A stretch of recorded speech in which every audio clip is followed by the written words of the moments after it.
1. Pengertian ilmu ekonomi. Ilmu ekonomi merupakan ilmu yang sudah cukup lama berkembang. Sebagai cabang dari ilmu sosial, ilmu ekonomi mempelajari berbagai perilaku pelaku ekonomi terhadap keputusan-keputusan ekonomi yang dibuat. Ilmu ekonomi diperlukan sebagai kerangka pemikiran untuk melakukan pilihan terhadap sumber daya yang terbatas guna memenuhi kebutuhan manusia yang tidak terbatas.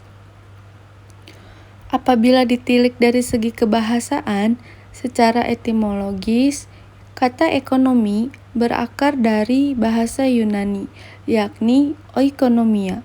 Istilah oikonomia terbentuk dari gabungan dua kata, yaitu oikos, berarti rumah tangga, dan nomos bermakna peraturan.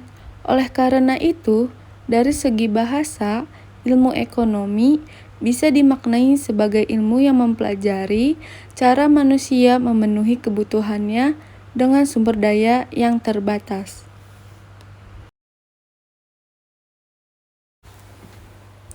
Terdapat beberapa pengertian ilmu ekonomi menurut para ahli sebagai berikut. 1. Adam Smith.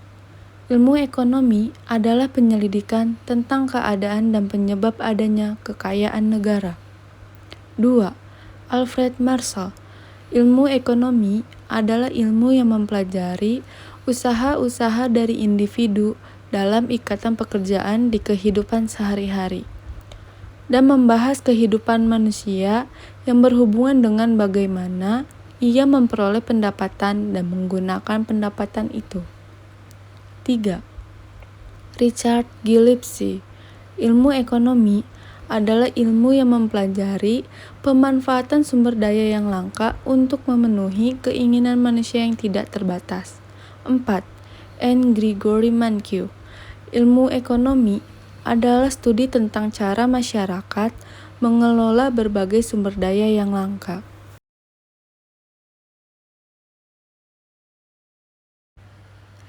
5. Robert Baughn Jr. dan Robert D. Tollison. Ilmu ekonomi sebagai ilmu yang mempelajari cara individu maupun masyarakat yang mempunyai keinginan yang tidak terbatas dalam membuat keputusan untuk mengalokasikan sumber daya yang terbatas demi memenuhi kemauan mereka.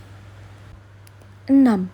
Paul S. Samuelson, peraih hadiah Nobel bidang ekonomi tahun 1970.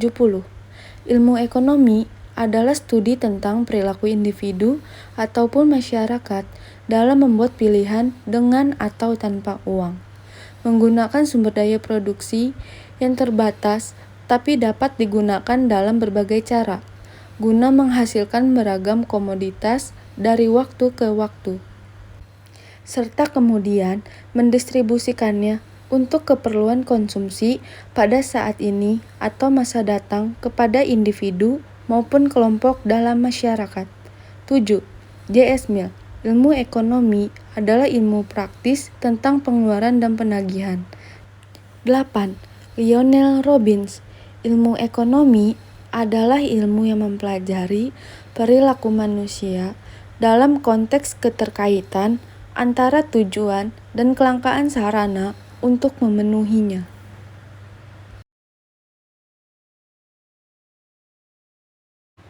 2. Ilmu ekonomi dan persoalan global.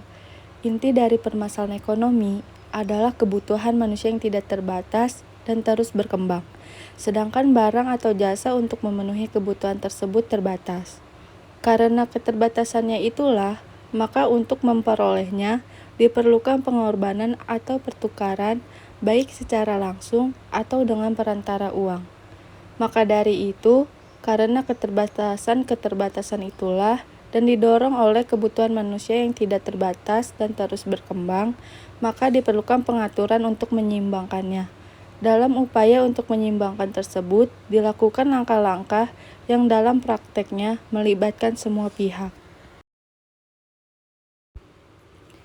Berikut ini diuraikan permasalahan pokok ekonomi klasik dan permasalahan pokok ekonomi modern sebagai berikut. A. Masalah ekonomi klasik.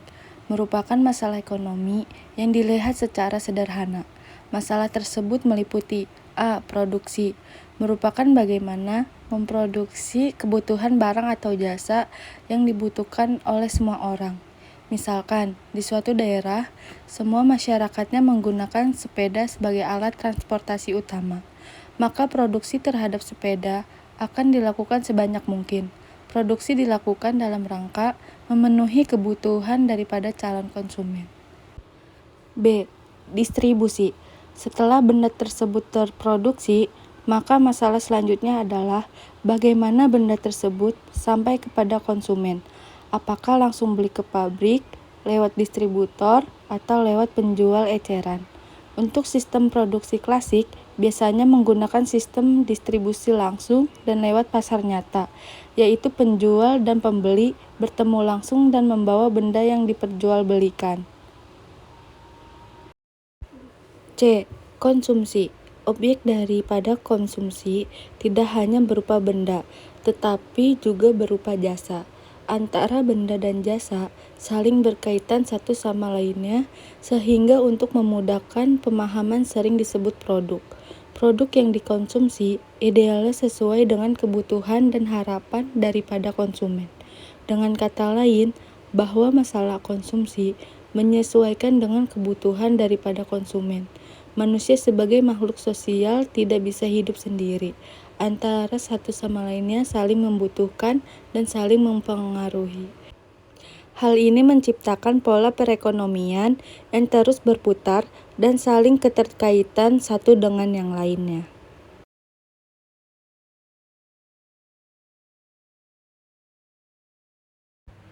B. Masalah ekonomi modern. Permasalahan ekonomi modern terdiri dari 1. What? Masalah pertama adalah apa yang akan diproduksi. Hal ini berkaitan dengan jenis apa yang akan diproduksi dan beberapa yang harus diproduksi. Maka dari itu, sebelum memproduksi, produsen harus mengerti kebutuhan daripada konsumen dengan cara produksi berorientasi pada pasar. Tanpa berorientasi pada pasar, maka produk yang diproduksi akan sulit untuk laku. 2. How?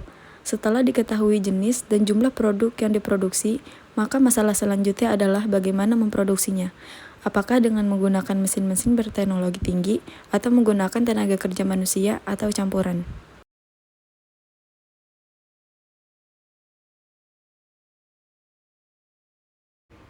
Tiga. Who? Siapakah pelaku produksi? Banyak pihak yang bisa melakukan kegiatan ini.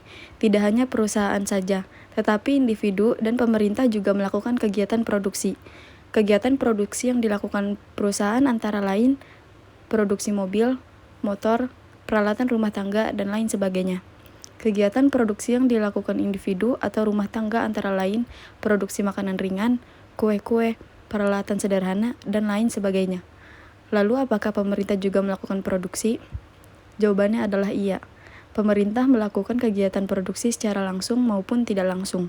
Secara langsung, misalkan pemerintah memproduksi kartu tanda penduduk, akta kelahiran, benda-benda lainnya yang pihak swasta tidak bisa dan atau tidak berhak melakukannya. Sedangkan produksi secara tidak langsung melalui BUMN yang dimiliki oleh pemerintah atau melalui kerjasama dengan pihak swasta maupun pihak asing. 4. For whom? Untuk siapa barang diproduksi ini merupakan tujuan akhir daripada proses produksi. Suatu benda diproduksi adalah untuk memenuhi kebutuhan manusia, baik secara langsung atau tidak langsung. Konsumen bisa berupa perorangan, kelompok, atau pemerintah.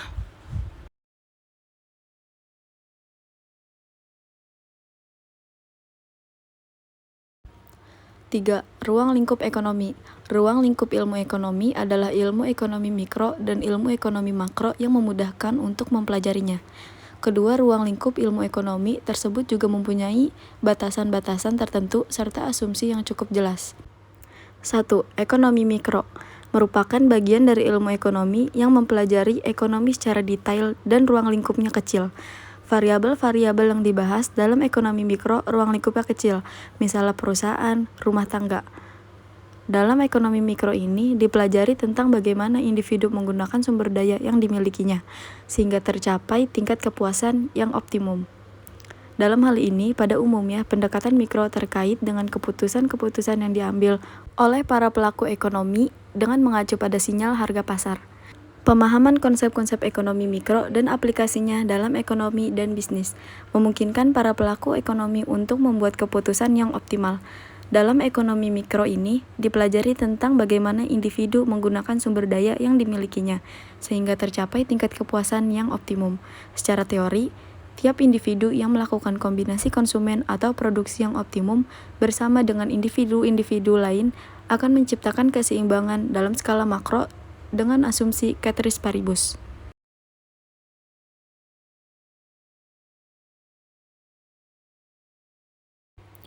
Dua, ekonomi makro merupakan bagian dari ilmu ekonomi yang mempelajari ekonomi secara keseluruhan atau global. Variabel-variabel ekonomi secara agregat atau keseluruhan.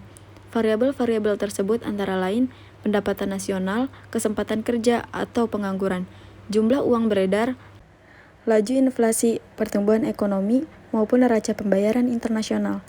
Teori ekonomi makro menerangkan aspek-aspek seperti penentuan tingkat perekonomian negara yang berkaitan dengan sampai di mana suatu perekonomian akan menghasilkan barang dan jasa.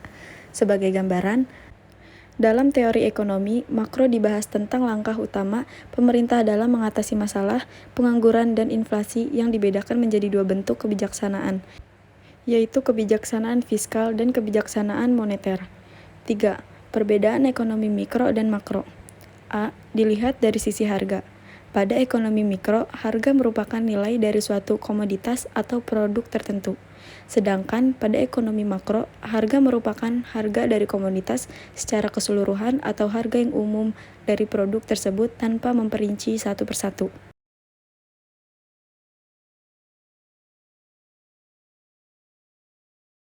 B. Dilihat dari unit. Analisis pada ekonomi mikro, unit-unit yang dianalisis lebih terperinci atau individual. Sedangkan pada ekonomi makro, unit yang dianalisis secara global atau keseluruhan, di mana dalam ekonomi makro, dalam menganalisisnya secara global dari berbagai macam aspek yang ada. C. Dilihat dari tujuan. Pada ekonomi mikro, lebih memfokuskan bagaimana cara mengalokasikan sumber daya agar dapat tercapai kombinasi yang tepat. Sedangkan pada ekonomi makro, tentang pengaruh kegiatan ekonomi secara keseluruhan terhadap berbagai macam aspek.